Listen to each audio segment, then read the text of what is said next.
Bueno, buenos días a todos. Muchas gracias por estar acá. Vamos a hacer este webinar el día de hoy sobre planeación tributaria de personas naturales en tiempos de COVID. Voy a compartirles acá mi pantalla para poder tener la presentación. Creo que ahí ya todos la pueden ver bien. Listo. ¿Cuál es la idea de nuestra presentación el día de hoy? La idea es mirar un poco el tema de personas naturales. En Godoy Hoyo siempre nos hemos preocupado por tratar de acompañar a las empresas y sus trabajadores y de alguna manera ayudarlos también en su planeación tributaria. Entonces es común que nos reunamos con los trabajadores de la empresa y hagamos sesiones grandes, en grupos grandes, en donde les hacemos la explicación de qué pueden hacer de planeación tributaria. Y en este caso, con todo lo que estamos viviendo, pues es aún más importante que tengamos presentes los temas de planeación tributaria que las personas naturales podemos hacer. Entonces, normalmente hacemos esto en grupos grandes de trabajo con los trabajadores de la empresa y posteriormente, en aquellos casos que se necesitan, nos sentamos con algunos ejecutivos y tratamos de ayudarles en su planeación tributaria para mejorar su flujo de caja, porque lo cierto es que, si bien es cierto, todos estamos obligados a contribuir con las cargas del Estado, pues no es necesario pagar tampoco más allá de lo que la misma ley prevé. Para eso la ley tiene algunos esquemas de planeación tributaria que podemos utilizar y que debemos utilizar en la medida en que nos sea posible. En este momento estamos en unas condiciones especiales con todo el tema del coronavirus, del COVID-19, y en esa medida muchas veces estamos en una disyuntiva entre si pagamos más impuestos o tenemos más caja, y la idea es llegar en muchos casos, como vamos a ver más adelante, llegar a un punto intermedio. Entonces vamos a ver en primer lugar por qué es importante la planeación tributaria. Después nos vamos a referir al tema del impuesto sobre la renta de personas naturales y el sistema de rentas cedulares. Es un sistema que empezó en Colombia realmente desde la ley 1819 de 2016. Luego nos vamos a centrar ya en la retención en la fuente de rentas de trabajo y del impuesto sobre la renta, específicamente en lo que tiene que ver con renta de trabajo, cuáles son sus elementos y qué debemos tener en cuenta ahí. Y ya una vez entendido el impuesto y cómo funciona y cuáles son los mecanismos que nos da en términos generales la ley, pues vamos a ver qué posibilidades tenemos todavía de planeación tributaria para hacer más eficiente el flujo de caja. Adicionalmente, este año tenemos, nuevamente con el tema del COVID-19, tenemos un punto adicional a tener en cuenta, y es que en el caso de los servidores públicos, aunque no solo en el caso de los servidores públicos, ya veremos también que en el caso de los contratistas, prestadores de servicios y en el caso de los pensionados, apareció el impuesto solidario. Entonces, hay mucha preocupación en algunos casos porque se piensa que se va a pagar doble, que la carga tributaria va a ser exponencial porque se paga por un lado el impuesto solidario y además el impuesto sobre la renta va a seguir siendo igual. Y pues lo cierto es que sí hay un aumento de la carga tributaria, vamos a ver, pero hay que entender todos los detalles del impuesto y ver realmente cuánto es el impacto en el flujo de caja de estos servidores públicos, de los contratistas del Estado y de los pensionados. Y finalmente vamos a incluir otros aspectos. Les agradezco, por favor, si van haciendo por el chat, pueden ir haciendo preguntas. La idea es que las vamos a resolver al final de la charla. Aquellas que, pues la idea es tratar de responder todas las que podamos. Entonces, demos inicio a esto. Entonces, ¿por qué es importante la planeación tributaria? Empecemos por ahí. Si ustedes miran históricamente, cuando uno mira las diferentes leyes y cómo ha ido evolucionando el tema y la tributación, la carga tributaria de las personas naturales en el tema de rentas de trabajo, pues lo cierto es que uno ve que ha habido un aumento drástico. La idea ha sido de alguna manera seguir a los países OCDE. Nosotros hoy en día somos OCDE, pero en los países OCDE en general la carga está muy sobre las personas naturales. Entonces, si ustedes ven en esta gráfica, pues lo cierto es que acá podemos ver, antes de la ley 1607, la carga tributaria era la de la línea verde oscura, Después apareció, yo no sé si todavía recuerdan el imán, para mí siempre fue una defecio ese tema del imán, pero uno con el imán igual así hiciera planeación tributaria, igual terminaba tributando por la línea verde clarita. Después con la ley 1819 se aumentó todavía más la carga tributaria y fíjense que ahí uno puede ver claramente las diferencias entre hacer planeación tributaria y no hacer planeación tributaria. Si uno no hace planeación tributaria, pues finalmente se iba por la línea azul oscura y si se hacía planeación tributaria, pues se iba por la línea azul clarita. Después ya con la 1943 y con la 2010, que es la última reforma tributaria, que es, pues en este tema es prácticamente una réplica de la 1943, nuevamente se aumenta la carga tributaria y ustedes pueden ver que si no hacemos planeación tributaria, pues nuestra tributación va a estar como personas naturales que obtenemos rentas de trabajo, vamos a estar en la línea naranja, mientras que si podemos hacer el tema de planeación tributaria, pues vamos a estar en la línea roja. Entonces, el tema de la planeación tributaria es esencial porque finalmente estamos decidiendo, en algunos casos, como tenemos la posibilidad de hacer algo, pues estamos entre finalmente pagarle impuestos al Estado o tratar de hacer uso de las herramientas que la misma ley nos da para efectos de reducir nuestra carga impositiva y tener un mayor flujo de caja para satisfacer las necesidades propias. ¿Cuáles son las razones para que esa tributación se haya aumentado con el tiempo? Digamos que en general nosotros hemos identificado que hay tres razones principales. Uno es el tema de la aparición del sistema de renta cedular. Antes de la ley 1819 realmente teníamos una gran canasta en donde uno simplemente incluía ahí ingresos, costos y gastos y de alguna manera lo que estaba pasando con unas rentas, si estaba dando pérdida por un lado y ganancia por el otro, pues yo finalmente revolvía y me terminaba dando una única base gravable mezclada con todos los elementos de ingreso, costo y gasto. Las rentas de trabajo siempre han estado un poquito separadas, pero igual estaban metidas dentro de esa gran canasta. Después, cuando uno ya mira la ley 1819, pues empiezan a aparecer las canasticas y lo cierto es que en esas diferentes canasticas, en esas diferentes cédulas, había en ese momento 5 cédulas con la ley 1819, eso fue lo que se creó en ese momento. Esas 5 canastas lo que hacían era hacer diferentes bases gravables dependiendo del tipo de renta, dependiendo del tipo de ingreso. Entonces había una para rentas de capital, una para rentas de trabajo, otra para rentas no laborales, otra para dividendos y otra para pensiones. Y en ese momento establecieron unos topes de beneficios y rentas exentas por cada una de esas canasticas.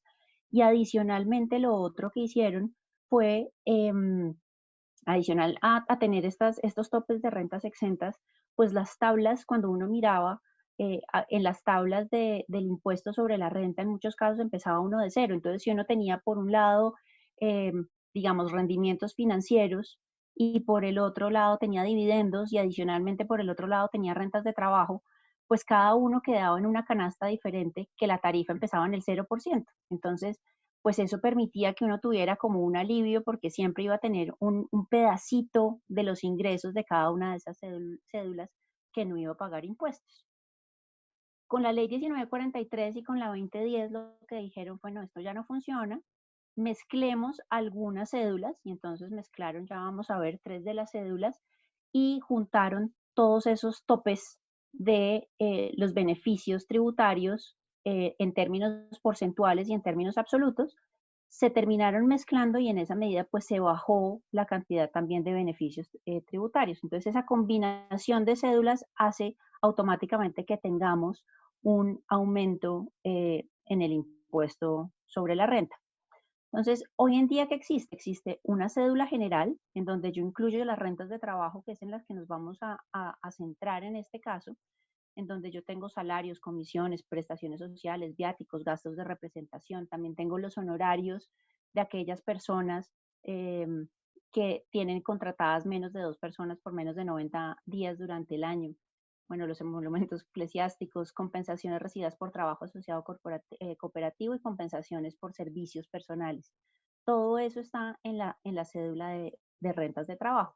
Vamos a ver más adelante que el hecho, por ejemplo, de que ahí diga que los viáticos, pues no todo viático finalmente es ingreso para la persona, y ahora vamos a ver eso, o no todo gasto de representación es ingreso para el trabajador. En esa cédula general entonces nos metieron, antes como les decía había 3 cédulas que eran rentas de trabajo, rentas de capital y rentas no laborales, cada una con sus propias limitaciones. Ahora hay una única cédula en donde se mete absolutamente todo y hay unos límites porcentuales para el total y unos límites absolutos también. En las rentas de capital pues tenemos intereses, rendimientos financieros, arrendamientos y regalías de explotación de la propiedad intelectual, lo que normalmente pues parcialmente llamamos rentas pasivas, sin incluir pues los dividendos que están en otra cédula. Y tenemos las rentas no laborales. Las rentas laborales, yo siempre en las conferencias digo que son finalmente la caneca, y en esa medida todo lo que no entre por las otras cédulas entrará por la categoría de rentas no laborales. Cuando uno va a determinar finalmente la renta líquida gravable en la cédula general, pues la ley establece eh, un procedimiento particular, y me dice, tome la totalidad de los ingresos, ya sean de trabajo, de capital y no laborales, réstele los ingresos no constitutivos de renta imputables a cada ingreso. Entonces ahí vamos a ver ahora qué podríamos incluir ahí. Y eso me da mis ingresos netos. A los ingresos netos le resto las rentas exentas y las deducciones especiales imputables a la cédula. Ahí la norma habla de deducciones especiales, pero deducciones especiales realmente se está refiriendo más no a lo que normalmente llamamos minoraciones estructurales, que realmente son elementos que traigo porque tienen relación de causalidad con la actividad productora de renta y cumplen con los requisitos de necesidad, proporcionalidad y relación de causalidad, sino estoy hablando de otras deducciones especiales. Por ejemplo, en el caso de las rentas de trabajo, vamos a ver que yo puedo detraer los pagos que hago por medicina prepagada con algunos topes. Entonces, eso va a entrar por ahí en esas deducciones especiales. Como les decía, entonces ahora en la cédula general quedó un tope porcentual y uno absoluto, un límite del 40% de los ingresos netos, sin que supere en ningún caso los 5.040 VTs. 5.040 VTs son más o menos unos 176 millones de pesos, 179 millones de pesos. En esa medida, pues antes yo tenía, cuando les decía las diferentes cédulas, yo tenía más beneficio. ¿Por qué? Porque yo podía ir hasta 1000 VTs en el caso de las rentas de capital, de las rentas no laborales, y adicionalmente en las rentas laborales era que tenía este límite del 40% y de los 5.040 VTs. Ahora para las 3 categorías de ingreso, en su totalidad, cuando las junto, pues tengo este límite del 40% de los ingresos netos y sin que supere nunca los 179 millones. Después en esa cédula se pueden restar los costos y gastos imputables a las rentas no laborales y a las rentas de capital. Entonces ahí tenemos el tema de que si yo soy un prestador de servicios y tengo que contratar un trabajador y tengo el salario, pues podré deducir eso porque eso finalmente cumple con los requisitos del 107, y en esos casos es que podré llegar a utilizar ese renglón. Ya una vez hechos esos cálculos, pues obtengo mi renta líquida gravable de la cédula general y la puedo ya llevar a la tabla del impuesto sobre la renta para definir la tarifa del artículo 241 del estatuto. Tengo por el otro lado la cédula de pensiones. En general, digamos que todas las pensiones obtenidas en Colombia terminan estando exentas, porque en ese caso, digamos que tenemos una limitación mensual de ese beneficio, que son 1000 VTs. 1000 VTs son casi 36 millones de pesos, y eso significa que al final del día, pues una pensión mensual de 36 millones de pesos, pues muy poca gente la tendrá, y esas pensiones están, hasta ese tope están exentas. Las pensiones que se obtengan del exterior no entran por acá, muchos sí entran en esta cédula, pero no están exentas, y en esa medida pues deberá calculársele el impuesto sobre la renta correspondiente. Y finalmente tenemos una cédula de dividendos. en donde tenemos pues los dividendos y participaciones, ya sean grabados o no grabados, y esas tienen su propia tabla del impuesto sobre la renta. La segunda razón por la cual se ha aumentado históricamente el tema de la tributación y la carga impositiva en las personas naturales, pues ha sido el aumento de tarifas. Hasta la ley 1819 teníamos tarifas para todo, absolutamente todo, máximo del 33%. Si ustedes ven este pedazo, este primer cuadro o recuadro como verde aguamarina, tengo tarifas hasta el 33% y eso era lo que teníamos hasta la ley 1819. Posteriormente, con la ley 1819, es decir, a partir del 2017, que empieza el tema de las cédulas, en lo que tenía que ver con rentas no laborales y rentas de capital, las tarifas fueron un poco más altas. Se subió hasta el 35%. Y ya con la ley 1943, pues se aumentó todavía más y la tarifa quedó finalmente, ahí puede haber una tributación incluso hasta del 37 o 39%.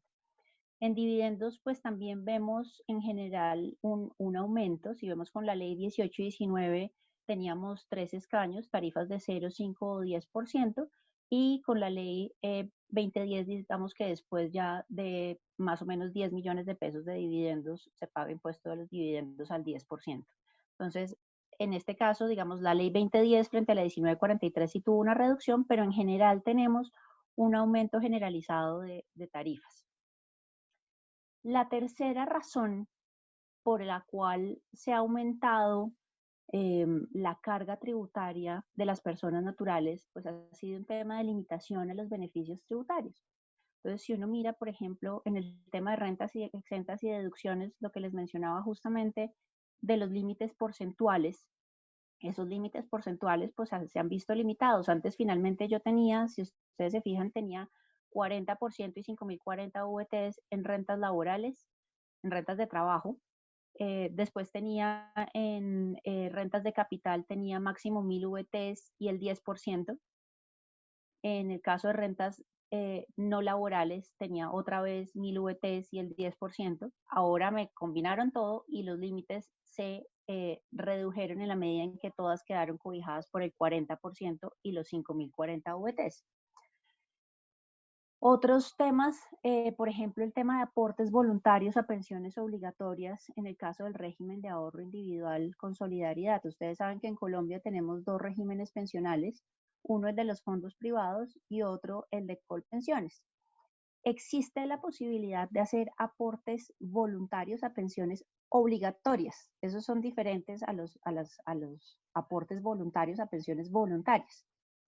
Lo cierto es que la ley inicialmente estableció que esos aportes voluntarios a pensiones obligatorias constituían un ingreso no constitutivo de renta y en esa medida no tenían ningún límite y alguien que se ganara, me echó mucha gente incluso en su momento, hizo planeaciones en donde decía, no, yo prefiero vivir de mis ahorros o vender mis activos y pagar ganancia ocasional del 10%, y todo mi salario que me entre prefiero mandarlo como un aporte voluntario a pensiones obligatorias porque es ingreso no constitutivo de renta. En esa medida lograban disminuir su base. Imagina el caso extremo en donde yo mando toda la plata a estos aportes voluntarios a pensiones obligatorias en el régimen de ahorro individual, que son los fondos privados, lograba eliminar por completo el impuesto porque todo era ingreso no constitutivo de renta. Entonces vivía de mis ahorros o vivía de otras rentas que ya no me implicaran mayor impuesto, y lo que estaba logrando hacer era meter toda esa plata ya, que fuera ingreso no constitutivo de renta, y el día que la obtuviera vía pensión, pues lo que estaba pasando, acuérdense que las pensiones hasta 36 millones de pesos mensuales están exentas, entonces después lograba sacar esa plata vía, vía pensión. Entonces esa fue una planeación, eso era un hueco realmente muy grande.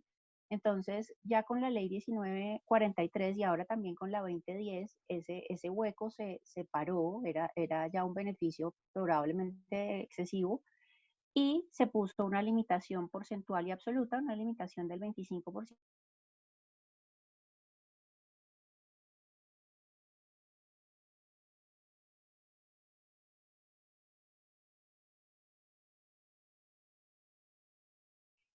En el caso de aquellas personas que tienen rentas de trabajo, imagínense alguien que gana honorarios o tiene eh, unos pagos por servicios profesionales, ellos de todas formas podían tener eventualmente, como yo les mencionaba en un caso antes, podían tener un trabajador y la ley no permitía que tomaran los costos y gastos, sino exclusivamente inicialmente que tuvieran la renta exenta que tenemos en general los trabajadores, porque de alguna manera se estaba equiparando a esas personas eh, que tienen honorarios y que no tienen gastos muy grandes y que no tienen, digamos, contratadas más de 2 personas ni por más de 90 días, y les decía, o usted escoge la renta exenta del 25% de la que vamos a hablar ahora más adelante, o se toma los costos, las deducciones de costos y gastos, pero no puede hacerlo simultáneamente. La Corte Constitucional finalmente eh, sacó una sentencia, con base en esa sentencia se dijo, no, ellos sí tienen que poder tener la posibilidad de hacer las dos cosas. Sin embargo, finalmente lo que terminó pasando, eso era una interpretación y ya la ley 2010 finalmente lo que hizo fue dejarlo expreso y dijo, no señores, no acepto que tengan las dos, la persona natural tiene que escoger entre unas y otras. Pasemos entonces ahora a cómo funciona o cuáles son, digamos, los elementos que tengo que tener en cuenta, ya sea en el momento de la retención en la fuente y al final del día en las rentas de trabajo son exactamente las mismas en el impuesto sobre la renta. Entonces, ¿cuáles son los elementos que debo tener en cuenta? Uno, pues es simplemente toda esta fórmula. Esta fórmula es muy importante porque nos permite ver en dónde y a qué nivel podemos meter eh, cosas que nos van a llegar a dar algún tipo de alivio tributario. Entonces, lo primero que tengo que ver es que tengo que incluir en mi declaración de renta y para efectos de la retención en la fuente, voy a incluir la totalidad de los ingresos. Ahora vamos a ver un poco el tema de los ingresos. A eso le resto los ingresos no constitutivos de renta y en términos generales que tengo ahí, tengo aportes obligatorios a pensiones obligatorias, aportes voluntarios a pensiones obligatorias en el régimen de ahorro individual, tengo el tema del Fondo de Solidaridad Pensional, tengo el tema de los vales canasta, todo el tema de Sodexos, y eso me da un subtotal, esos son mis ingresos netos en ese caso. A ese subtotal yo le voy a poder restar máximo el 40% de ese subtotal y hasta 5.040 VTs, lo que les mencionaba de los 179 millones de pesos anuales. En la retención en la fuente, pues eso se va finalmente a mensualizar de acuerdo con el decreto. Eh, pues tengo que mirar es de qué manera puedo llenar eso. Yo siempre digo que eso es como un carrito de mercado. Entonces, yo tengo que hacer uso eficiente de ese carrito de mercado. Yo puedo, cuando voy al supermercado, yo podría en teoría echar y echar y echar cosas, pero hay un momento en el que el carrito ya no le cabe más. Y si yo le echo más, ¿qué es lo que está pasando? Pues que se está desperdiciando, se está cayendo por los lados. Eso es lo que me pasa en el caso de personas naturales con rentas de trabajo, porque yo tengo ese carrito en donde debo tratar de llenar ese 40, pero no tengo necesidad de llenar más allá de eso, porque ya en ese momento lo que está pasando es que me estoy quitando flujo de caja. En ese momento ya no tiene sentido seguirle echando, puede que yo le quiera seguir echando aportes voluntarios a pensiones voluntarias, muy bien, pero es que eso ya no le sirve.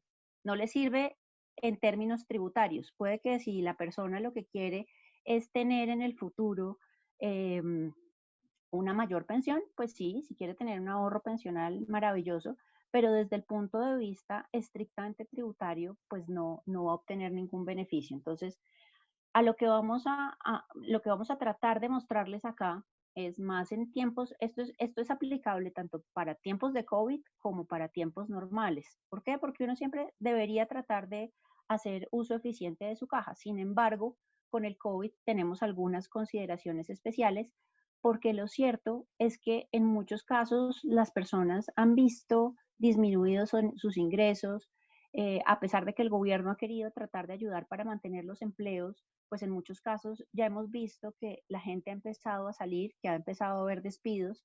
eh, y pues la idea es, bueno, ¿qué podemos hacer? ¿Cómo podemos hacer más eficiente el uso de caja teniendo en cuenta esas condiciones? Entonces, yo tengo en ese carrito al que le puedo meter esos beneficios tributarios, puedo meter primero las deducciones. Las deducciones en ese caso son unas deducciones taxativas en el caso de las rentas de trabajo. En principio voy a poder meter los dependientes. Yo siempre digo acá que es importante tener en cuenta que tener muchos hijos no es planeación tributaria. La gente siempre pregunta, pero si tengo dos, ¿puedo meter por dos? No, no pueden meter por dos. Esto tiene un límite máximo absoluto, porcentual y absoluto. ¿Cuánto es? El 10% total de los ingresos brutos, sin que exceda de 32 VTs.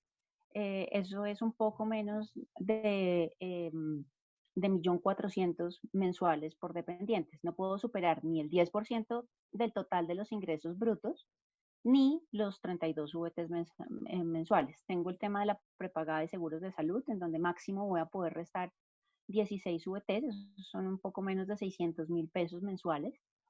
El tema de los intereses de vivienda, que son máximo 100 VTs mensuales, entonces en intereses de créditos de vivienda yo podría restar hasta 35, casi 36 millones de pesos. Puedo restar el 50% del GMF, el decreto reglamentario lo dice expresamente, y adicionalmente puedo restar unas rentas exentas. Las rentas exentas típicas acá son los aportes a cuentas AFC y ABC, y los aportes voluntarios a pensiones voluntarias.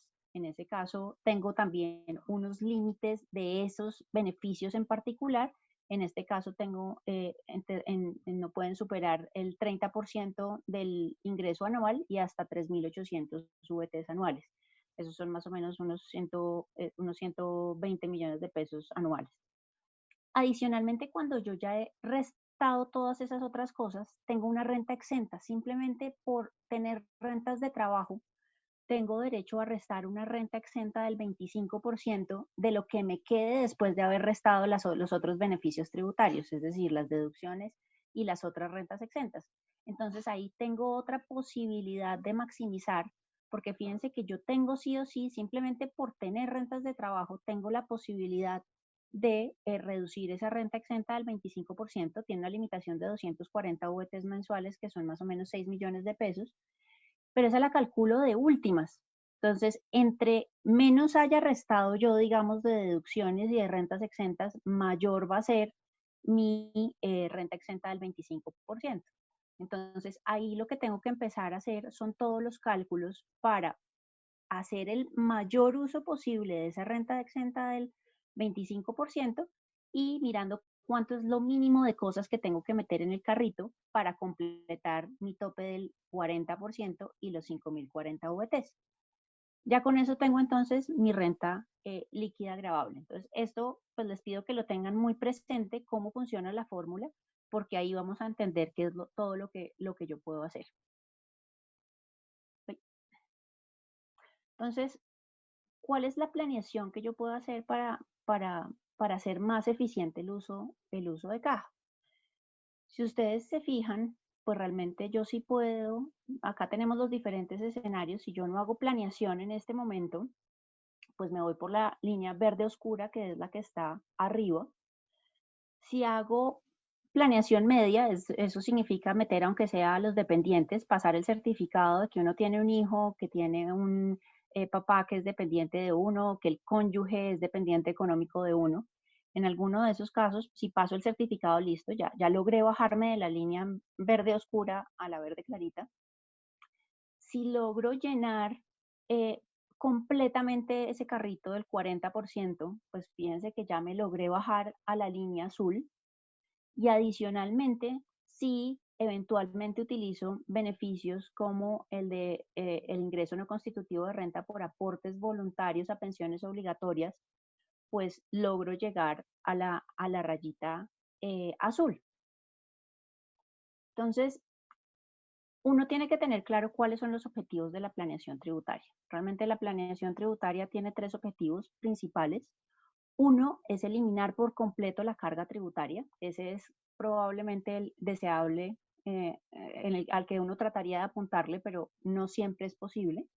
Entonces, en algunos casos, pues no hay que ser tan optimistas y decir, bueno, no se puede eliminar por completo la carga tributaria, pero podemos disminuir la carga tributaria. O podemos diferir eventualmente el momento de causación del tributo.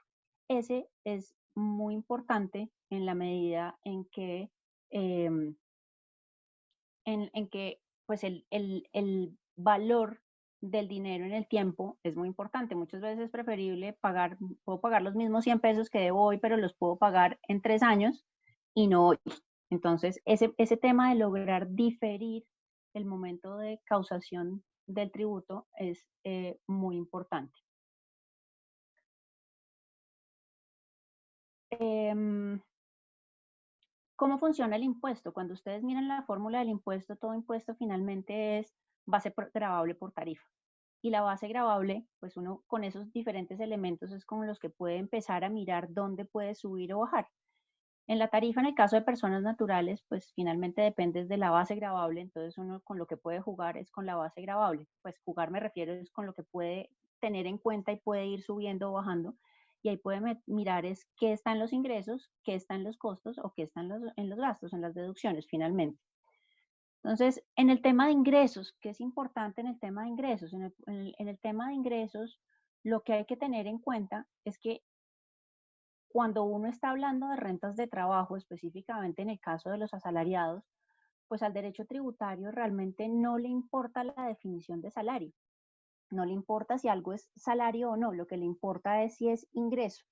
Y normalmente cuando hablamos con los trabajadores en las empresas, lo que a ellos como que les cuesta trabajo, a veces ese concepto de que es el ingreso tributario, y pues finalmente será renta de trabajo todo aquello que constituya ingreso para el trabajador y que se derive de la relación laboral.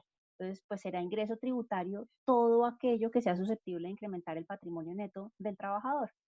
Y ahí se vuelve importante porque para uno es muy claro el tema de los pagos directos. Para uno es evidente que si le pagaron su salario y eso le entró a la cuenta, claramente es ingreso. Pero ¿qué pasa si lo que hizo la empresa fue pagarme la prepagada? O pagó el colegio de mi hijo, o me dio para no sé, pagó el crédito hipotecario o hizo un aporte adicional a pensiones voluntarias. En todos esos casos entramos en lo que ya es un pago indirecto. La ley trae una definición de qué es un pago indirecto y dice efectivamente que son todos aquellos pagos hechos a terceras personas en beneficio del trabajador o su familia. Lo estoy simplificando su familia, ahí si miran la norma empieza a decir finalmente que beneficia a la familia, pero ahí con todos los grados de consanguinidad. Y entonces habla de, bueno, destinados al trabajador o a su cónyuge, a personas vinculadas con él por parentesco dentro del 4.º grado de consanguinidad. Bueno, no importa. Lo relevante es, finalmente son todos aquellos pagos que se hacen a favor de terceras personas en beneficio del trabajador o su familia. Entonces, si la empresa está pagando la prepagada del trabajador, ¿a quién está beneficiando? Pues al trabajador. Y en esa medida, ese pago de medicina prepagada constituirá un ingreso para el trabajador, un ingreso tributario. Puede que no salario, porque yo puedo tener finalmente beneficios no salariales y así lo permiten los artículos 127 y 128 del Código Sustantivo del Trabajo. Entonces, en esa medida, todos esos beneficios no salariales constituirán muy probablemente ingreso en cabeza del trabajador, pero otro es el tema laboral. ¿Qué pasa entonces si ya empezamos a desmenuzar todos esos temas y el tema de, por ejemplo, el tema de pagos a terceros por concepto de educación? ¿Constituyen ingresos, sí o no? Pues uno dirá, pues depende de qué sea la educación, realmente depende de quién sea el beneficiario principal finalmente ese gasto en beneficio de quién se hizo.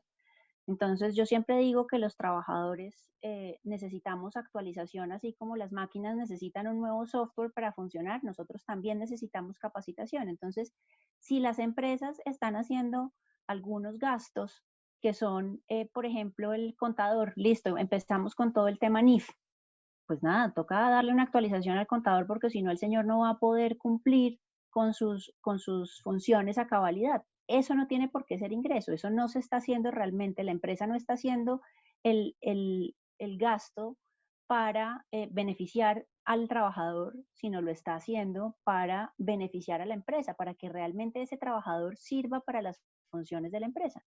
Entonces, digamos que la DIAN sacó un concepto en el 2016 y lo cierto es que ese concepto es muy amplio.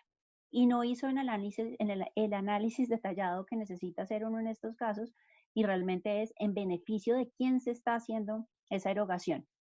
Simplemente dijo, no, el auxilio para el aprendizaje de idiomas como la capacitación pagados por el empleador a sus trabajadores de manera indirecta, al considerarse ingresos grabados para el trabajador y que carecen del carácter exento, estarían sujetos a retención.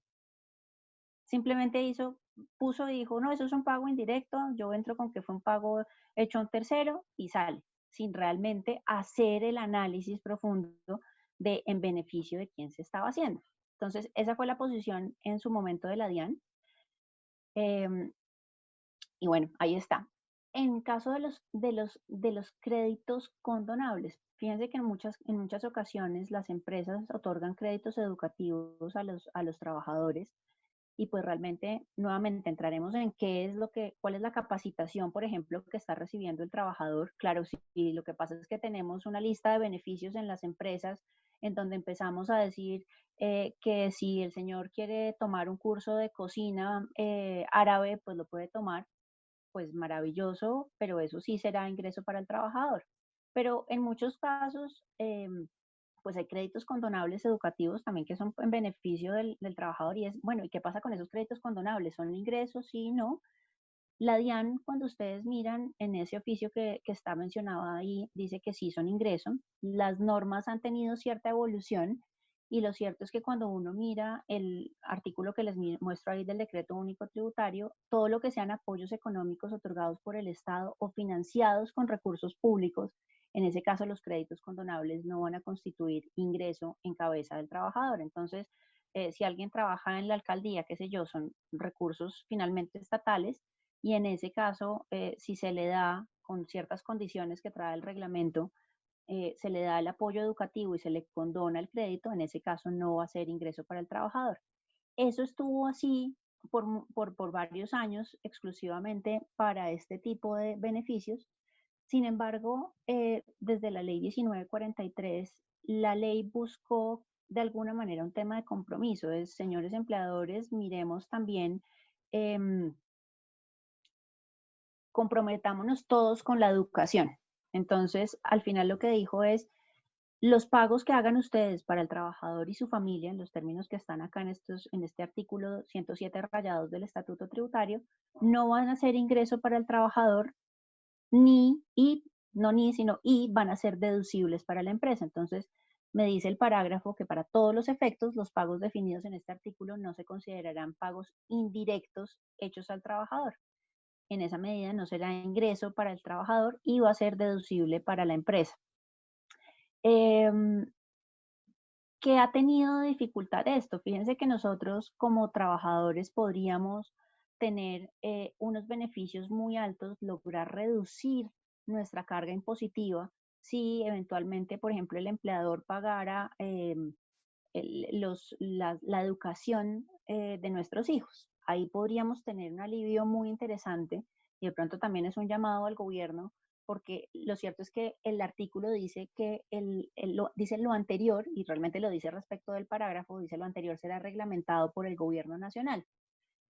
Y esto ha implicado que la posición de la DIAN haya sido que hasta que no haya reglamento esta norma no se puede utilizar. Sin embargo, en esta época muchos padres se están quejando justamente por el tema de los pagos de colegios, reducción de ingresos, además tienen que pagar los impuestos. Finalmente, si el gobierno reglamentara esta norma y la DIAN permitiera que se aplicara, digamos, nosotros hemos pensado en muchos casos que se podría aplicar directamente la norma, pero lo cierto es que esa ha sido la posición de la DIAN, se necesita reglamento, pues en esos casos, si el gobierno en este momento reglamentara y permitiera esto sería algo que aliviaría muchísimo la situación de muchos trabajadores en este momento. ¿Qué más se puede hacer? Un tema de pagos a terceros por concepto de alimentación. Ahí también estamos todavía en el primer renglón de ingresos cuando me dice reste los ingresos no constitutivos. Si yo ya pudiera restar el tema de la educación, esperando que el gobierno reglamente la norma, maravilloso. Pero también tengo otro que es el pago a terceros por concepto de alimentación. En ese caso, la norma me dice específicamente que eso no constituye ingreso para el trabajador, sino para el tercero al que se le paga la alimentación. Ahí está todo el tema de los casinos, pero en este momento, pues digamos que las empresas no pueden, pues las que no están operando no tendrán casinos en este momento, pero existe la posibilidad de los vales canasta. ¿Esto para quiénes aplica? Para trabajadores que devenguen un salario inferior a 310 VTs, esos son más o menos 10 millones de pesos. Y en el caso de los trabajadores con salario integral, yo solo tengo que tener en cuenta el factor salarial, no tengo en cuenta el factor prestacional. Realmente hay como unos 3 conceptos de la DIAN en donde dicen, no, finalmente acá la norma me dice es que tengan un salario inferior, y si bien es cierto, desde el punto de vista laboral, el salario integral es con su factor prestacional, la DIAN ha entendido para esos efectos que ahí están incluidas las prestaciones sociales, y por esa razón tengo que excluir el factor prestacional, ese 30% del factor prestacional en el caso del salario integral, para efectos de determinar si el trabajador puede o no ser beneficiario de esto. Entonces, pues ahí tendré el tope de los 10 millones de pesos. En el caso del salario integral, pues tendré que restar el 30% del factor prestacional para saber si logro acceder a este beneficio. ¿Cuánto es el tope del beneficio? 41 VTs, que son más o menos 1.400.000. Entonces, pues es importante tener eso en cuenta, porque fíjense, acá la idea es mirar un caso, y esto ya empezamos con los casos específicos de la situación en la que estamos. Eh, este es un caso en donde tenemos a Pedro Gómez, que gana 10 millones de pesos. Como consecuencia de la emergencia económica, su salario se disminuyó finalmente en un 20%, hicieron un acuerdo con su empleador, firmaron otro sí y dijeron, listo, vamos a tener una reducción del 20%. Sin embargo, la empresa eh, permite que los trabajadores, si así lo quieren, pidan que parte de lo que reciben se reciba en bonos canasta. Entonces, la pregunta para este trabajador realmente, para Pedro Gómez, es si en este momento finalmente de algo le va a servir eh, el pedir, o si debería analizar, aunque sea pedir en este caso, y solicitar para mejorar su situación financiera, poder solicitar bonos canasta. Entonces, fíjense que este señor tenía inicialmente unos ingresos de 10 millones, digamos, los aportes a salud y a pensiones y el Fondo de Solidaridad eh, son de los valores que están ahí, tienen unos ingresos netos de 9.100.000. Tiene salud prepagada, eso tiene, está al tope de 569.000 pesos. Tiene intereses de vivienda, de un crédito de vivienda por 1.400.000, y tiene la renta exenta del 25%, que es 1.700.000. Fíjense que antes tenía una base de retención de 5.460.000 y su retención era de 581.000 pesos. Si este señor, con la reducción de ingresos, pues finalmente dice, bueno, yo me voy a pedir estos bonos canasta, ¿qué voy a lograr? Finalmente tengo que hacer el comparativo del cuadro de qué pasa si no hago nada o si recibo bonos canasta. La retención en la fuente, digamos que se reduce. Si lo ven desde el escenario 1 de los 10 millones contra el que no se hace nada, pues claramente la retención bajó, pero bajó como consecuencia de la disminución de ingresos. Si yo quiero bajar todavía más mi retención y mejorar mi flujo de caja, pues lo que tengo que hacer en ese caso sí es pedir los bonos canasta. ¿Cuánto va a ser el impacto al final del día? Fíjense que si yo comparo el escenario de bonos canasta contra no hacer nada, finalmente tengo casi 200.000 pesos más en caja eh, que me pueden ayudar, y esos bonos canasta en muchos casos pues los estoy utilizando para, de hecho eso no se puede, no, lo puedo utilizar en el Éxito, en Jumbo, en cualquier lado, incluso en la Panamericana me los reciben, en PriceMart. Con esos bonos canasta finalmente lo que termino haciendo es pagando hasta útiles escolares. En este momento que uno con los colegios, como todo lo está haciendo uno en la casa, pues finalmente todos los materiales, la impresora, todo se está utilizando en la casa. Ahí puedo tener un alivio finalmente financiero. Claro, voy a tener que revisar si efectivamente voy a poder utilizar esos bonos, pero igual si estoy pensando esto a largo plazo, son 200.000 pesos que en el año, si uno cuenta un año por 12 meses, pues al final son 2.400.000 que estoy teniendo más de flujo de caja en este caso. ¿Qué más puedo hacer a nivel de los ingresos? Puedo tener el tema de aportes voluntarios a pensiones obligatorias. Esto es algo que ha existido toda la vida. Esos aportes realmente yo nunca fui muy consciente de ellos hasta que apareció el beneficio tributario grande, pero esto existe desde la Ley 100 del 93, la posibilidad de hacer aportes voluntarios a pensiones obligatorias en el régimen de ahorro individual ha existido desde la Ley 100. Como les digo, esto solo es para los que están en los fondos privados. Los que estén en los fondos obligatorios no pueden hacer aportes voluntarios. Pueden hacer aportes voluntarios a pensiones voluntarias, pero no a pensiones obligatorias. ¿Qué ha pasado con esto? Finalmente, si son ingreso no constitutivo o renta exenta, creo que aquí ha habido mucha confusión. Y el tema se debió a que la ley 18 de 19 dejó unas normas en las cuales decía que era renta exenta y otras en donde decía que era ingreso no constitutivo. Finalmente lo solucionó con un decreto reglamentario, dijo, nos parece que es más especial el tema del ingreso no constitutivo de renta y por esa razón entonces decimos que estos aportes son ingreso no constitutivo de renta. Y finalmente lo que salió este año, salió una sentencia del Consejo de Estado declarando nulo ese decreto.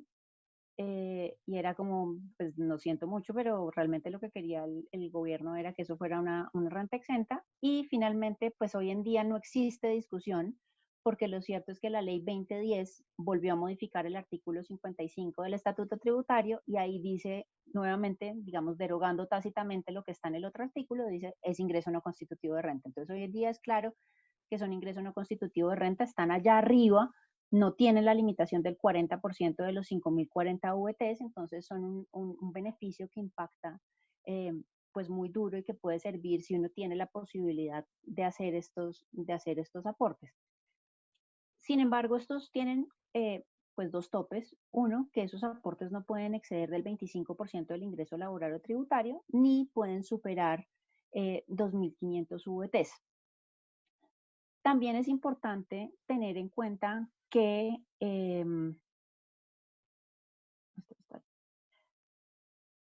uno se tiene que hacer una pregunta en este beneficio. Realmente, acuérdense, los objetivos de la planeación tributaria es eliminar la carga tributaria, disminuirla o diferir el momento de causación del tributo. Entonces, en estos casos, ¿qué es importante? Es preguntarse en cuál de los 3 escenarios de planeación tributaria estoy respecto de este beneficio en particular, porque por ejemplo, los Sodexo, finalmente eso me disminuyó la carga y me la disminuyó. No hay reversa. En este tipo de beneficios, ¿qué pasa? ¿Constituye un beneficio permanente o solo es un diferimiento del momento de causación del impuesto? Y pues lo cierto es que eso depende. La respuesta en este caso es depende. ¿Por qué? Porque si yo retiro ese dinero para fines diferentes a la obtención de una mayor pensión o un retiro anticipado, me van a practicar una retención en la fuente del 35%, que es una retención supremamente alta. Y 2, además el ingreso queda grabado en el año en el que se hace el retiro. Entonces, si yo retiro para algo diferente, que sea pensión o retiro anticipado, en ese caso particular, pues simplemente lo que conseguí fue un diferimiento. Entonces, yo podría estar utilizando esa estrategia como una posibilidad de ir tirando el problema para adelante. Hoy en día que tengo, digamos que tuviera buenos ingresos, logro disminuir mi carga tributaria y si el día de mañana recibo eso vía pensión, como lo hablábamos al principio, pues maravilloso porque lo recibí como una renta exenta. Ahí el beneficio va a ser definitivo. Pero si lo que pasó fue que yo fui aportando, logré disminuir mi base en los años en los que hice los aportes, pero resulta que ahora llegó, y ahora vamos a ver un caso, llegó el COVID-19, eventualmente me quedé sin trabajo, y en ese caso particular, entonces tengo que decir que ahora saco la plata. Si la saco, ¿qué me va a pasar? Me van a practicar una retención en la fuente del 35% y el ingreso va a ser grabado en el año en el que hago el retiro.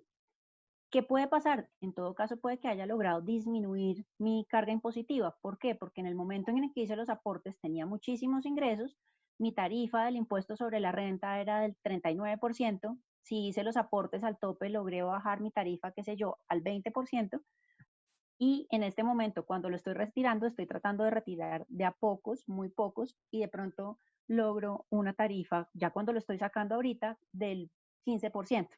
Entonces, logré en todo caso un tema de disminución. Ya no fue solo un tema de diferimiento, sino un tema de disminución.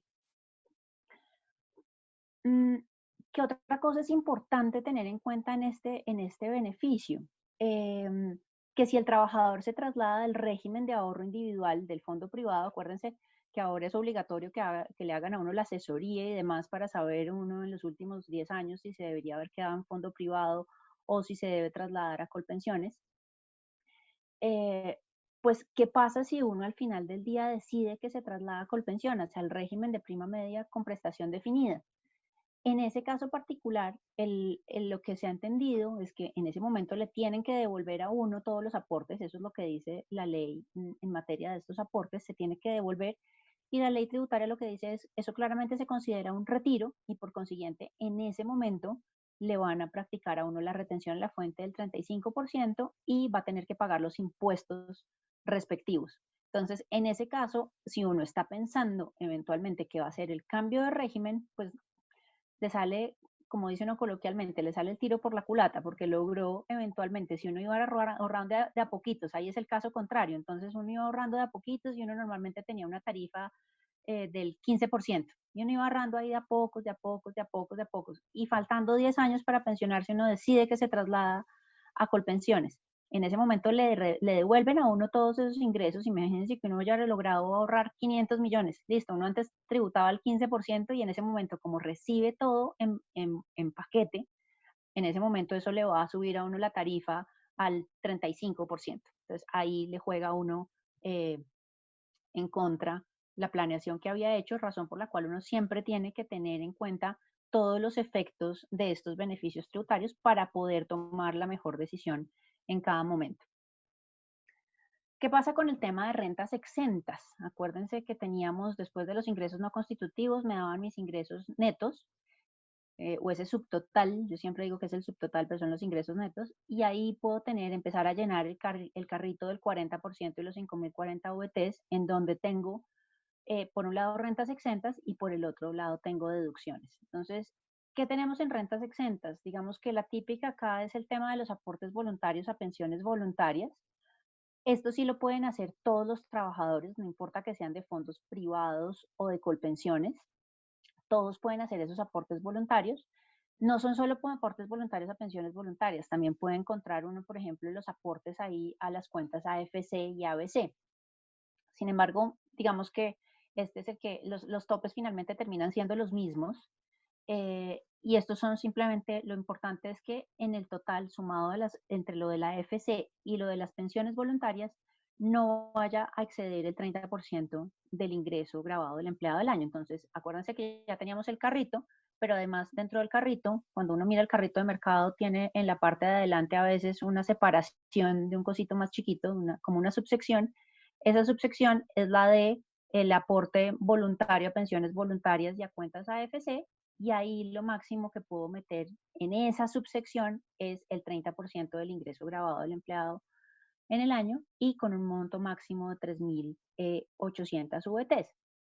Ahí es importante tener en cuenta entonces que si efectivamente se hacen aportes adicionales, pues por encima de lo que estamos acá diciendo, pues no va a tener ningún beneficio tributario. Uno, ese dinero lo puede sacar en ciertos momentos particulares y eso puede llegar a servir en esta época. Uno, si ya tenemos aportes que hayan estado en el fondo por más de 10 años. En ese caso particular podemos retirar los beneficios, los beneficios no podemos retirar los recursos, podemos usarlos para lo que sea siempre y cuando ya hayan estado más de 10 años en el fondo.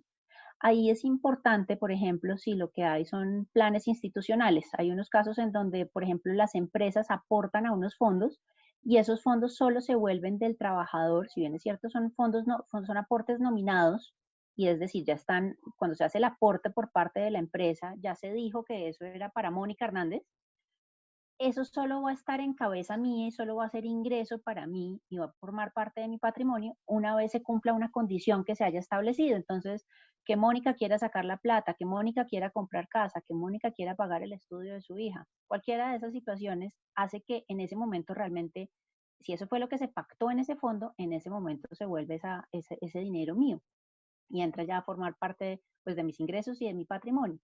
Entonces, en esos casos es importante tener en cuenta que los 10 años cuentan desde que el empleador hizo el aporte al fondo. La norma lo que dice realmente es que hayan estado 10 años en el fondo. Entonces, en este momento, si tenemos planes institucionales y efectivamente llegamos a necesitar flujo de caja, pues deberíamos revisar en esos aportes institucionales si tenemos alguna posibilidad de sacar recursos. Eh, o si no siendo aportes institucionales, en todo caso, los ahorros que yo he ido haciendo ya tienen más de 10 años y los puedo llegar a sacar del fondo de pensiones sin que tenga un impacto tributario para mí. En ese caso, ahí se mantiene el beneficio y la norma señala que no se incluyen ni, y eso es muy importante, no se meten en la declaración de renta ni lo que se retire ni los rendimientos financieros que eso haya generado durante todo el tiempo que esté allá la plata. Entonces, pues esa puede ser una forma de obtener liquidez sin tener ningún impacto tributario. También puedo retirar esos recursos sin perder el beneficio tributario en los casos en que yo lo saque para adquirir vivienda, ya sea directamente o a través de un leasing, es decir, con crédito hipotecario o con un leasing habitacional, puedo sacar esos recursos sin perder el beneficio tributario. Eh, y finalmente también lo puedo sacar si ya tengo cumplimiento de los requisitos para acceder a pensión. No es haberme pensionado, sino realmente acceder, ya cumplir con los requisitos. Entonces, en el caso de los fondos privados, digamos, con pensiones sí toca esperar a que haya una resolución que nos diga que ya cumplí con todos los requisitos y todo. Pero en los fondos privados, los requisitos simplemente son de ya tener un capital para lo que me falta de vida esperada. Entonces, si con eso ya puedo demostrar, ya me pueden decir, ya el fondo privado me puede decir, usted cumplió con los requisitos de pensión, usted puede sacar los recursos que tiene en pensiones voluntarias y en esa medida va a mantener los beneficios tributarios. ¿Qué es importante en estos casos? Pues que hay una retención contingente cuando se hacen todos los aportes. Si eso implicó un beneficio tributario, una disminución de la carga tributaria en el momento en el que se hicieron los aportes, entonces digamos que a mí me tenían que retener sin esos aportes 1,5 millones. Ya habiendo hecho esos aportes, me retienen solo 1 millón de pesos. Entonces quedan 500.000 pesos como congelados. Y el empleador cuando hace el traslado reporta al fondo de pensiones, le dice, oiga, ahí hay una retención contingente. Es decir, si Mónica llega a sacar esos recursos sin el cumplimiento de cualquiera de los 3 requisitos que vimos en este momento, usted tiene que retenerle esos 500.000 pesos que no le retuve yo en el momento en el que ella hizo su aporte. Entonces, acabamos a otro caso y es, bueno, ¿qué pasa con Pedro Gómez? Ahora resultó que el pobre Pedro se quedó sin empleo como consecuencia de la emergencia económica. Sin embargo, durante los últimos 4 años ha hecho aportes voluntarios a pensiones voluntarias y aportes voluntarios a pensiones obligatorias. Pedro tiene un crédito hipotecario, un hijo menor de edad y paga prepagada por todo su núcleo familiar. Entonces, pues fíjense que tiene dinero tanto en pensiones voluntarias, en los fondos, hizo durante su vida laboral, hizo aportes voluntarios a pensiones voluntarias, pero también hizo aportes voluntarios a pensiones obligatorias. Entonces, tiene recursos en ambos lados. En este momento que se queda sin trabajo, finalmente es, bueno, ¿y qué hago? ¿De dónde saco la plata? ¿Qué me conviene más en este momento? Y la respuesta realmente es sáquela de las voluntarias, no la saque de los aportes voluntarios a pensiones obligatorias y eso tiene que ver es con la retención contingente. Piense que en el caso de las pensiones, de los aportes voluntarios a pensiones obligatorias, la retención siempre es del 35%. Entonces esto va a quitar un flujo de caja muy fuerte. En este caso, si miran el renglón de retención, fíjense que en las voluntarias estamos asumiendo una retención contingente del 20%. La retención va a ser de 23 millones, mientras que en las obligatorias, por el mismo monto de dinero retirado, pues va a tener una retención en la fuente de 38 millones de pesos. Con el agravante, realmente en este caso, en ambas situaciones, en donde el impuesto del año, haciendo ese retiro de todo, asumiendo que es ingreso grabado porque no cumplió con los requisitos que mencionamos antes para las pensiones voluntarias, pues que va a pagar un impuesto finalmente en el año de 12 millones en ambos casos. Eso significa que le va a dar un saldo a favor en el caso de voluntarias de 10 millones y en el caso de obligatorias de 25 millones. Claramente, si tuviera aportes voluntarios a pensiones voluntarias en donde hubiera cumplido los requisitos, pues lo lógico es sacarlo de ahí porque eso no va a tener impacto fiscal. Pero si ya tocó sacar en este caso el dinero, pues preferible sacarlo de voluntarias que sacarlo de obligatorias.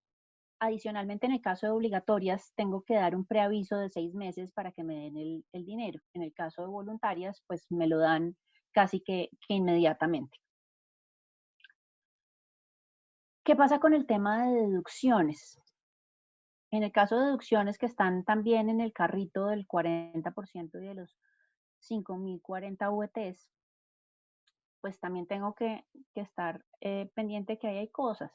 Entonces tengo el tema de los intereses por crédito de vivienda. Yo todos los años debo pasarle el certificado al empleador antes del 31 de marzo para que me tenga en cuenta ese certificado en los pagos del año y me reduzca mi base de retención. Ya el impuesto sobre la renta lo hago sobre los intereses que efectivamente pagué en el año. El certificado que le doy al empleador es de los intereses que pagué en el año inmediatamente anterior. ¿Ahí qué puedo hacer? Por ejemplo, ¿qué pasa cuando el crédito de vivienda es compartido por la pareja? En ese caso, realmente yo puedo tomarme proporcionalmente el crédito. No es obligatorio, yo me lo puedo tomar solo siempre y cuando el otro no se esté tomando y tengo que darle una declaración jurada al empleador diciéndole, oiga, yo soy el único que se está tomando esta deducción. Esto porque es importante en este momento, porque puede que si uno de los dos se quedó sin ingreso, pues eventualmente sea importante que el otro se pueda tomar todo el crédito tributario y no que tengo que seguir amarrado al otro lado con que el otro es que también se tiene que llevar el 50%. No, yo tengo la posibilidad de mirar en dónde conviene más tener este tipo de deducciones y mirar dónde conviene en la pareja que se tenga el beneficio. Fíjense que acá hay un tema con los intereses de vivienda y es em, qué pasa si en este caso Pedro Gómez vio disminuido su salario como consecuencia del COVID-19.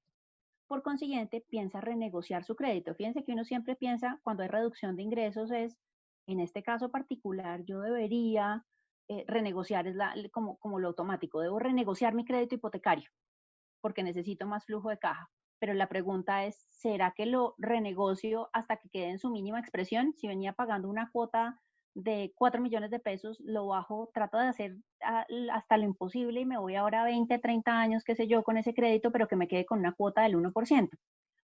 Y ahí, nuevamente, la respuesta siempre será, depende.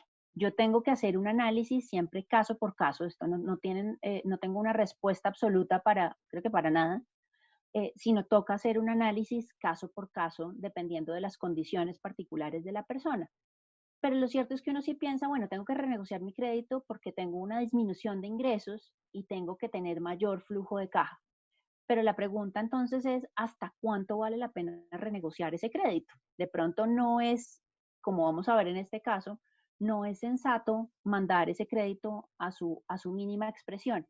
¿Y cuál es la razón de ser de eso? Uno puede estar pensando que sí, que efectivamente va a tener más flujo de caja, pero resulta que si yo no logro llenar mi carrito del 40%, lo que termina pasando es que se me va a aumentar la carga tributaria. Entonces, estoy pagándole más impuestos a la DIAN que habría podido aportarle a mi crédito hipotecario. Entonces, ahí tengo una tensión entre el flujo de caja, lo que le quiero pagar de impuestos o lo que le voy a tener que pagar de impuestos a la DIAN y pues finalmente cuáles son mis necesidades en el momento particular. Entonces, fíjense acá, en este caso tenemos este señor Pedro Gómez, ganado inicialmente 264 millones, maravilloso, tenía una cuota anual en donde estaba pagando 38 millones de pesos anuales en su crédito hipotecario y lo hacía a través de aportes a su cuenta AFC. Con eso finalmente pagaba un impuesto al año de 27 millones de pesos, le quedaba de caja, después de todo le quedaban 173 millones.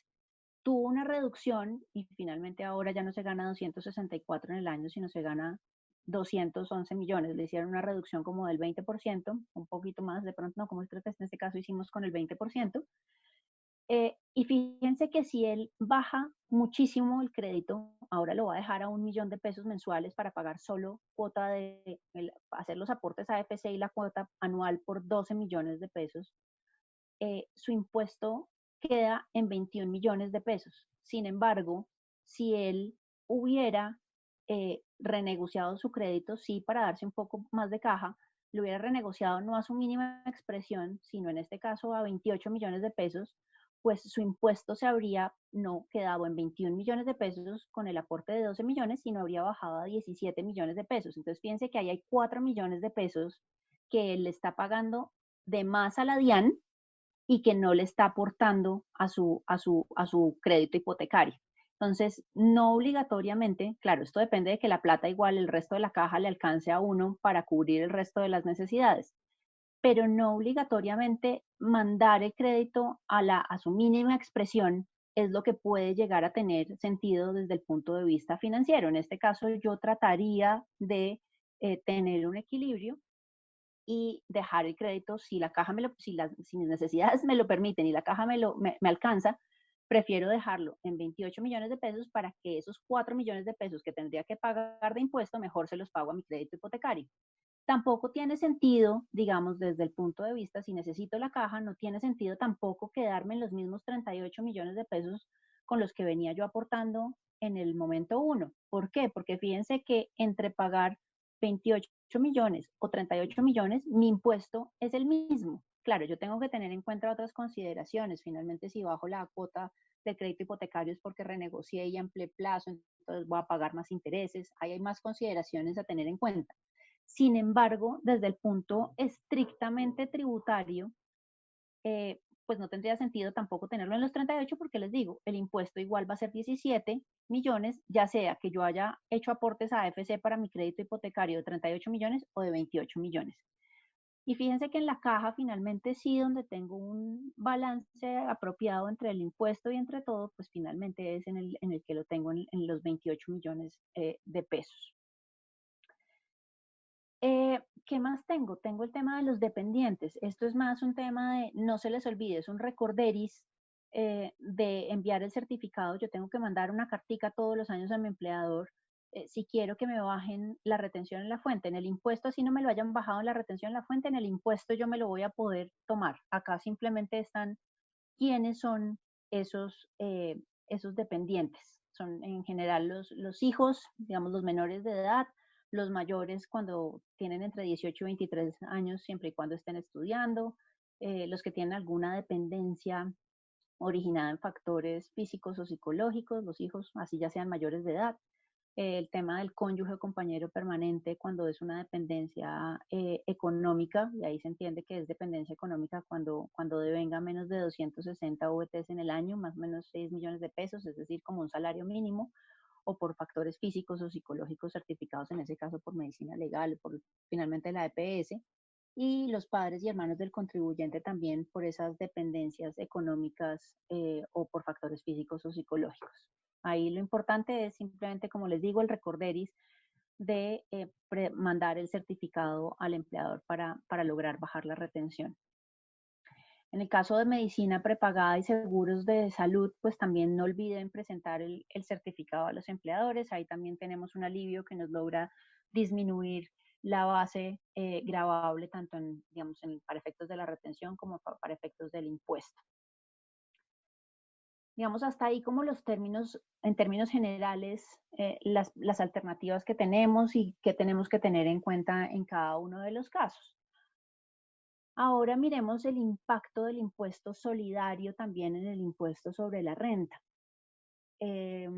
La gente ha estado como muy angustiada diciendo, en mi barrio hay un chat del barrio, y entonces empezaron a decir, no, pero es que ahora les van a quitar como el 40% entre retención e impuesto solidario, entonces los servidores públicos se quedaron sin nada, y pues lo cierto es que hay que entender realmente si se aumenta la carga tributaria, pero no es que se duplique la carga tributaria en términos generales. ¿Por qué? Porque el impuesto solidario tiene un efecto en el impuesto sobre la renta. Entonces, pues la idea es como mostrarles en estos slides qué es lo que pasa ahí.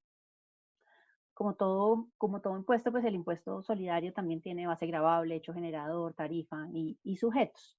Entonces uno tendrá que mirar todos estos. La causación es una causación instantánea en el momento del pago o bono en cuenta en los meses de mayo, junio y julio. ¿Y quiénes son los sujetos pasivos? Son los servidores públicos, como los define el artículo 123 de la Constitución Nacional, los prestadores de servicios profesionales y de apoyo a la gestión vinculados con contratos a entidades del Estado, y los pensionados con mesadas pensionales de las megapensiones. Ha habido una discusión entre algunos tributaristas. Nosotros realmente creemos que megapensión no es un término legal, no está en ninguna parte, no está en la ley cuarta. Eh, es un término acuñado en algunos casos por la jurisprudencia del Consejo de Estado. Hay unas sentencias particulares y de la Corte Constitucional que hablan de megapensiones y las asocian solamente a los servidores públicos, pero lo cierto es que el término megapensión en la ley no existe. ¿Eso qué significa? Que en sujetos pasivos tenemos que tener en cuenta todos los pensionados cuya megapensión, que eso es un tema, digamos que al final del día megapensión es el que tenga pensión por más de 10 millones de pesos, pero todos los pensionados que tengan más de 10 millones de pesos, sin importar el régimen, son sujetos pasivos del impuesto. Esto ya lo ratificó, esta misma posición la mencionó la DIAN en su concepto 469 de 2020, y en esa medida, pues los fondos de pensiones serán los encargados de hacer la retención en la fuente.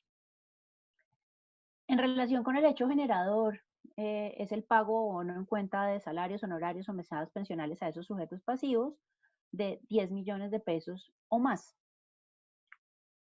¿Qué es importante acá en el hecho generador? En el artículo del hecho generador se incluyó una definición de qué se debía entender por salario. Y esa definición aplica para todo el decreto, es decir, al final del día para definir si uno es sujeto pasivo, para establecer la base gravable y para ver si se realiza el hecho generador. Y en esa definición de salario, que pues será finalmente lo que le aplique a los servidores públicos, me dice que es la asignación básica, gastos de representación, bueno, o cualquier otro beneficio que reciban los servidores públicos como retribución directa por el servicio prestado. Y me dice adicionalmente que no están comprendidos dentro del concepto de salario las prestaciones sociales ni los beneficios salariales que se perciben semestral o anualmente. Esta definición, digamos que ha llevado algunas discusiones, y es, por ejemplo, si es posible excluir el factor prestacional del salario integral de la definición de salario. Si me devuelvo a la definición, fíjense que me dice que no están comprendidos dentro del concepto de salario las prestaciones sociales. Entonces, así como lo hablamos antes en el caso de los bonos canasta, la DIAN en sus conceptos ha sacado de la noción de salario el factor prestacional, porque ahí están las prestaciones. Entonces, la pregunta era, ¿será que podemos hacer lo mismo acá? Nuestra opinión siempre ha sido que sí podemos sacar el factor prestacional. Adicionalmente, porque fíjense que las prestaciones sociales no me las está amarrando realmente para excluirlas a que se reciban semestral o anualmente. Ese amarrado ahí está solo respecto de los beneficios salariales. Me dice, ni los beneficios salariales que se perciban semestral o anualmente. Es decir, ese semestral o anualmente se refiere a los beneficios salariales, y adicionalmente la intención de la norma era excluir por completo de la base las prestaciones sociales. Sin embargo, pues la DIAN en el concepto 469, pues lo que nos dice es que no comprende las prestaciones sociales y los beneficios salariales cuando sean percibidos semestralmente, pero miren lo que dice. Dice que, es decir, que las prestaciones sociales salariales, las prestaciones sociales que se perciban de forma mensual, sí se encuentran incluidos dentro del concepto de salario. Entonces, la posición de la DIAN es que ese semestral o anualmente sí se refería a ambos conceptos, es decir, a los beneficios y a las prestaciones, y por consiguiente, si se reciben de manera mensual, pues sí quedaban metidos. Esa fue la posición de la DIAN. En esa medida, pues las empresas, digamos, como agentes de retención, pues deberán practicar la retención, y una vez obtengamos un pronunciamiento nuevo de la DIAN, estamos trabajando en obtener, tratar de tener una reconsideración de ese concepto inicial de la DIAN para que excluya ese factor prestacional. Sin embargo, si no llegara a excluir a muchos, si llega a excluir, lo que se podría hacer, en ese momento los trabajadores van a poder solicitarle al empleador que les haga la devolución por un pago en exceso y en esa medida recuperar los recursos. Sin embargo, si no, pues la posición de la DIAN será, si se mantiene, pues el tema es el tema de fiscalización, y el agente de retención responde solidariamente con el trabajador, razón por la cual en estos casos lo que debe hacer es practicar la retención.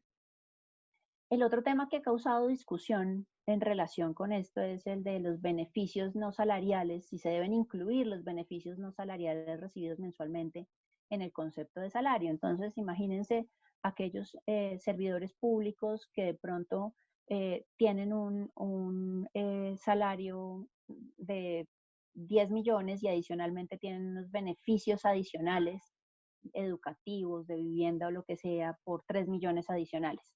Entonces, la pregunta realmente es si tengo que meter esos 3 millones también para todos los efectos. Ya como les decía, para hecho generador, base gravable y tarifa, digamos, en este caso no habría problema con el hecho generador porque estoy por encima, ya solo con el salario estoy en los 10 millones, entonces no voy a tener discusiones al respecto. Sin embargo, ¿qué pasa con aquellos trabajadores que tienen estos beneficios no salariales? Y ahí el tema es que si volvemos a la definición, apenas me devuelvo acá, fíjense otra vez, me dice que son los gastos de la asignación básica, los gastos de representación o cualquier otro beneficio que reciban los servidores públicos como retribución directa por el servicio prestado. Entonces, como está por es retribución directa, al final del día esto está muy vinculado al tema, a las definiciones también laborales de salario, en donde se exige que para que sea salario, tiene que ser retribución directa del trabajo. El empleador y el trabajador tienen la posibilidad de pactar que ciertos rubros no sean salario, siempre y cuando eso no retribuya la labor o el servicio prestado por el trabajador. Si lo retribuye, yo nunca podría pactar lo que se dice una cláusula de exclusión salarial. Yo no podría decir, por ejemplo, que las comisiones de ventas son no salariales. ¿Por qué? Porque claramente me las están pagando porque logré vender X o Y. Eso sí está retribuyendo directamente mi labor. Pero el auxilio educativo, el auxilio de vivienda, cualquiera de esos beneficios, pues probablemente no tengan relación directa, o no sean una retribución directa del servicio prestado. Eso nos ha llevado a nosotros a decir que esos no deben incluirse dentro de la noción de salario del decreto. Y cuando uno mira el concepto de la DIAN, pues me dices que son los beneficios salariales, nuevamente hace referencia a los beneficios salariales que se perciban de forma mensual, bimestral, trimestral, esos son los que se encuentran incluidos, pero si son no salariales, pues no estarán ahí metidos. En la base gravable, pues simplemente tengo que tener en cuenta nuevamente que son esos salarios en los términos definidos, los honorarios mensuales periódicos o las mensadas pensionales de las megapensiones, nuevamente reiterando que megapensión no es un término legal definido, y que tienen que ser iguales o superiores a 10 millones de pesos. Sin embargo, la base gravable no son esos 10 millones de pesos. Siempre tengo que restar primero 1.8 millones y ya sobre el remanente es que voy y aplico la tarifa. Las tarifas son progresivas, entonces en esa medida acá vemos que tenemos tarifas entre el 15 y el 20% dependiendo del monto de ese salario, honorario o pensión. Acá simplemente para mostrarles la diferencia entre si es un trabajador que tiene beneficios no salariales pues y en el impacto mensual y en el impacto anual para que vean que si bien es cierto, sí se aumenta la carga impositiva, pues no es tampoco tan alto como muchos piensan. Entonces, fíjense que en este caso tenemos a Pedro Gómez, es un servidor público, tiene un salario de 15 millones de pesos. Con la expedición del decreto 568 se convirtió en sujeto pasivo del impuesto solidario, ya cuando realiza su hecho generador. Y la pregunta es cuál es su impacto en su flujo de caja mensual y anual. Entonces, acá tenemos en el impacto mensual, fíjense lo que pasa, el de la izquierda es lo que tendría sin impuesto solidario, el de la derecha con impuesto solidario. Y fíjense que en la retención pasa, esto tiene impacto, como finalmente este es el impacto importante en este impuesto, y es que este impuesto es ingreso no constitutivo de renta para efectos del impuesto sobre la renta. Entonces lo voy a restar allá en la parte de arriba de la fórmula. Si hago eso, pues finalmente lo que pasa es que me va a bajar mi retención en la fuente. Sin el impuesto solidario, yo tenía una retención en la fuente de 1.335.000 pesos. Ahora con el impuesto solidario, mi retención en la fuente se bajó, ahí miren el último renglón, se bajó a 981.000 pesos, pero claro, tengo que pagar ahora un impuesto adicional de 2.112.000 pesos. ¿Eso qué significa? Que igual había más o menos 400.000 pesos que sí o sí iba a pagar en impuestos sobre la renta, es decir, que el impacto del impuesto solidario no son los 2.112.000, sino los 2.112.000 menos los 400.000 pesos en los que se me bajó la retención de la fuente. Eso igual ya lo iba a pagar sí o sí. Entonces realmente el impacto es ese millón, digamos ese 1.600.000 y pico, 1.700.000.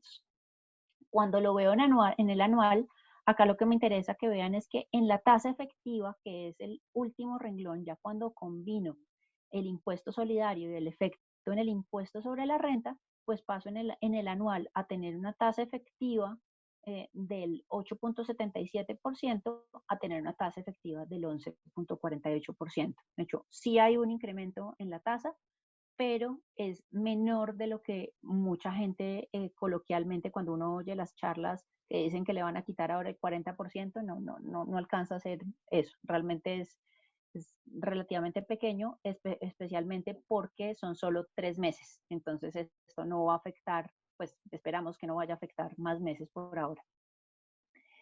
Ahora, este es ese mismo Pedro, ese mismo servidor público, pero la diferencia es que no tiene, como en este caso, que el salario era de 15 millones de pesos. En este caso particular, Pedro lo que pasa es que tiene un salario de 11 millones y beneficios no salariales por 4 millones de pesos. Entonces, fíjense que en este caso, ya el impuesto solidario no son 2.112.000 pesos, sino son 1.400.000, y pues en esa medida el hecho de tener beneficios no salariales, en este caso, le favoreció. Si bien es cierto, no le están haciendo cotizaciones sobre el 100% en pensiones y en salud, pues lo cierto es que está teniendo un alivio de cara al impuesto solidario. Otros temas ya para cerrar, temas pequeños a tener en cuenta. Uno, el tema de aportes obligatorios a pensiones. El decreto 558 de 2020, acuérdense que cuando uno mira los aportes obligatorios a pensiones, se restan allá arriba en, en ingresos no constitutivos de renta. Entonces, el decreto 558 permitió que se disminuyeran los aportes a, a pensiones obligatorias. Dijo, no, pasamos realmente de un 16%, que es lo que estamos haciendo en este momento, pasemos, mientras todo esto está sucediendo, pasemos al 3%. Si estamos hablando de trabajadores dependientes, es decir, aquellos que tienen una relación laboral, legal y reglamentaria, ellos van a tener siempre que aportar el 75% de la cotización. Es decir, si bajamos al 3, pues van a tener que aportar el 0,75%, y si estamos hablando del aporte normal, pues vamos a tener un 4%. Claro, si no se está haciendo ese aporte, uno esperaría que mejorara el flujo de caja de la persona, ya sea un dependiente o un independiente, porque si el independiente dice, uy, yo me voy a acoger a eso, voy a no hacer aportes por estos meses, claro, eso se va a ver reflejado después en la pensión. Cuando uno llegue a la edad de pensión, pues le va a tocar aportar un poco más para lograrlo, a pesar de que la norma dice que se cuentan las pensiones, pero en este momento mejora el flujo de caja porque yo no voy a tener que hacer esos aportes. Sin embargo, lo que es importante tener en cuenta, y es simplemente para que lo tengan acá, es que parte de lo que yo esperaba recibir en flujo de caja se va a ir en impuestos. ¿Por qué? Porque no logro disminuir por completo, como antes tenía, imagínense, en este caso particular, Pedro Bromo es trabajador independiente, no sabe si acogerse al beneficio otorgado en el decreto 558 de 2020. Entonces, pues para poder tomar la decisión necesita también saber cuál es el impacto en caja de acogerse a ese beneficio. Entonces, en este caso particular, fíjense que tiene ingresos por 10 millones. Si hubiera hecho los aportes a salud y a pensiones, el de pensiones serían 640.000 pesos, el fondo de solidaridad pensional serían 40.000 pesos, y ahí en ese caso, fíjense que, listo, si deja de pagar todo y se acoge al beneficio, ya no va a pagar fondo de solidaridad pensional y adicionalmente en pensiones va a pasar de un aporte de 640.000 pesos a 120.000 pesos. En ese caso, fíjense que la retención en la fuente, el efecto en la retención en la fuente, como eso es ingreso no constitutivo de renta, el hacer esos aportes me da, uno, ahorro pensional y dos, adicionalmente estoy bajando mi base de retención porque es ingreso no constitutivo de renta. Sin embargo, si dejo de hacerlo, pues la retención pasa de 905.000 pesos a 1.022.000 pesos. Es decir, perdí de los, digamos, de los 500.000 pesos más o menos que estaba esperando recibir, realmente no voy a recibir los 500.000 pesos porque al menos 100.000 pesos se me van a ir en impuesto. Esto simplemente como para que tengan en cuenta a la hora de tomar la decisión, pues cuál es el impacto también en este punto. Hay otro tema y es el tema de la causación de intereses moratorios por extemporaneidad. Esto fue también el decreto 538 y es simplemente fue otro alivio consistente en la no causación de intereses moratorios por el pago extemporáneo de las cotizaciones al sistema de la seguridad social integral. Esto por el término que dure la emergencia sanitaria y hasta el mes siguiente a su terminación. Hasta acá entonces logramos abarcar todos los temas que teníamos previstos y en este momento ya podemos pasar entonces a las preguntas como lo habíamos señalado al principio que las íbamos a hacer al principio, al final digo. Entonces miremos, perdónenme y empezamos a mirar las preguntas que hicieron.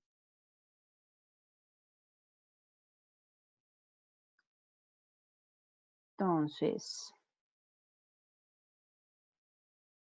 preguntan que cuáles son las ABC, esas son unas cuentas especiales parecidas a la FC, también son de ahorro de vivienda, pero tienen, digamos, son un tema de unas cuentas con unas características particulares. Son las cuentas de ahorro voluntario contractual, se llaman. Preguntan acá, 3. ¿Qué pasa si un retiro de pensiones voluntarias se usa para pagar impuestos de patrimonio? ¿Hay algún beneficio tributario por esto? No, la respuesta es no, no hay ningún beneficio tributario.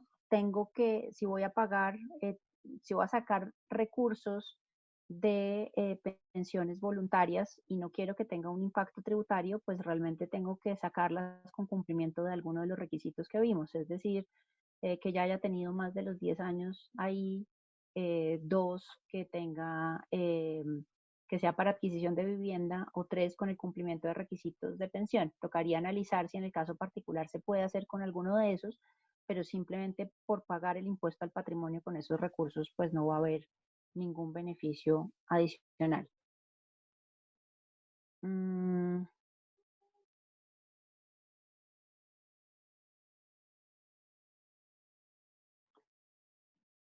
Acá, buenos días. En el año 2019 recibió una suma transaccional por un acuerdo de terminación de contrato mutuo. La suma fue consignada 100% a la cuenta de nómina sin ningún tipo de planeación. Desde noviembre, fecha en la cual terminó el contrato, hasta hoy no he conseguido empleo. ¿Existe alguna manera de bajar el impuesto de renta a pagar en los próximos meses?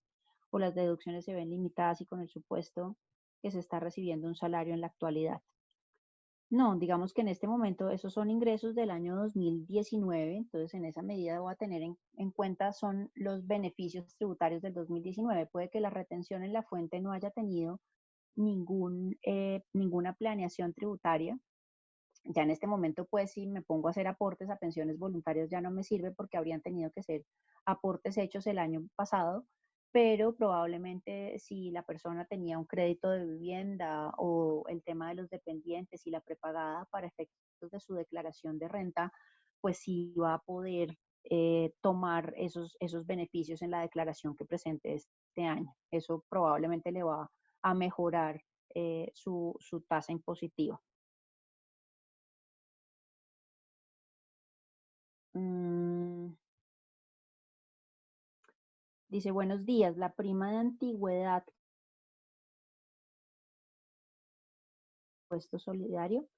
No, eso no es un pago realmente mensual periódico y en esa medida, en nuestra opinión, hemos señalado que ese tipo de pagos extraordinarios no hacen parte eh, de la base gravable del impuesto solidario. Adicionalmente, esa prima de antigüedad tocará revisar también para tener un argumento adicional si constituye un pago directo eh, por la prestación del servicio como tal, o si es un tema de mera liberalidad, está excluido con pacto de exclusión salarial, y en esa medida también podríamos entrar por el segundo punto, en donde decíamos que solo aquellos pagos que se reciban de manera salarial harían base del impuesto solidario.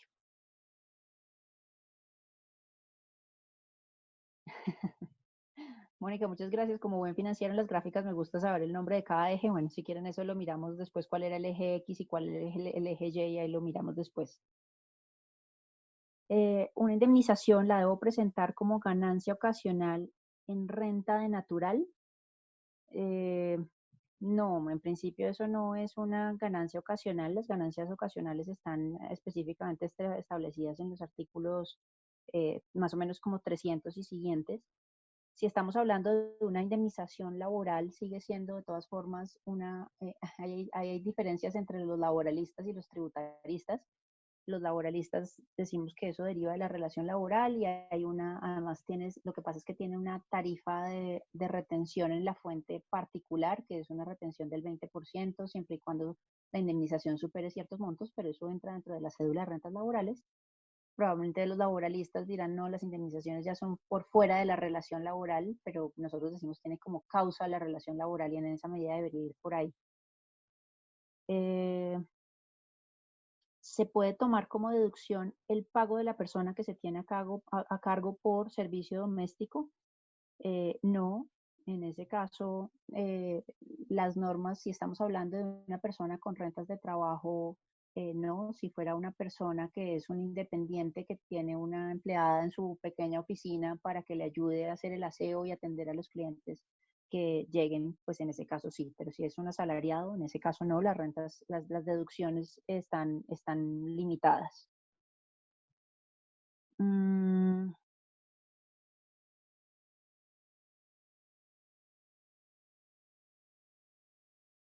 acá estaba así.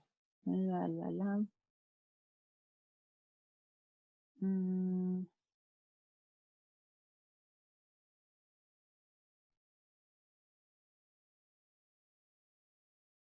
y preguntan, en el gravamen a los movimientos financieros, según el artículo 875, bueno, pues esto es una pregunta como de GMF, según el artículo 875, son sujetos pasivos de este gravamen los usuarios y clientes de las entidades vigiladas por la superfinanciera. ¿Tiene algunas exenciones taxativas?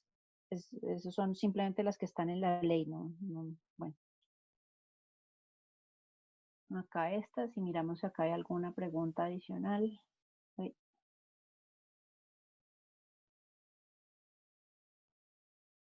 creo que estas ya las tenemos acá, nos regalan, que se paga ya.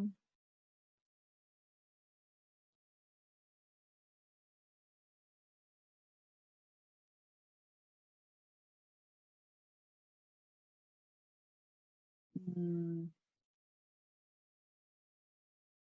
Acá preguntan, buenos días, ¿los bonos de canasta son ingresos no constitutivos de renta o no son ingresos? Esto es importante, por ejemplo, para saber si suman para ser declarante, entre otros.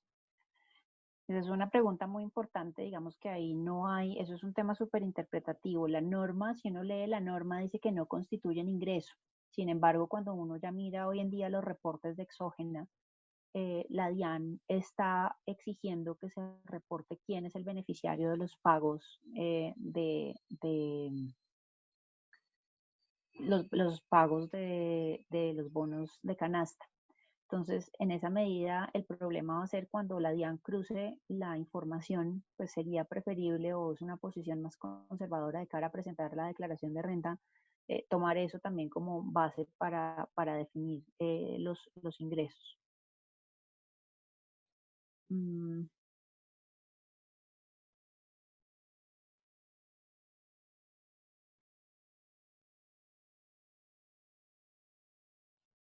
Dice, gracias Mónica, existen ciertos parámetros para determinar si una persona debe declarar renta, entre ellos el patrimonio bruto. ¿Contarían los ahorros a pensiones obligatorias como ¿qué? ¿Contarían los ahorros a pensiones obligatorias por parte de este monto de patrimonio? Si digamos que uno en eso lo tiene como patrimonio, la diferencia es lo que ha dicho el Consejo de Estado también es si lo tengo en cuenta para efectos de cálculo de la renta presuntiva, porque una cosa es que esté en el patrimonio, pero hay una norma constitucional que señala que los recursos de la seguridad social no pueden estar afectos a ningún impuesto adicional. En esa medida, por esa razón, es que el Consejo de Estado tiene una sentencia, incluso con los aportes a pensiones voluntarias, lo que uno tiene en pensiones voluntarias, que dice que en esos casos se excluyen, pero de renta presuntiva. No lo sacas del patrimonio, sí lo repartes en el patrimonio eventualmente, pero no hacen base de cálculo para renta presuntiva, se excluyen ahí. Bueno, creo que esas son más o menos las preguntas que tenemos. Muchísimas gracias a todos por su participación y quedamos pendientes de cualquier cosa que puedan necesitar. Muchas gracias a todos.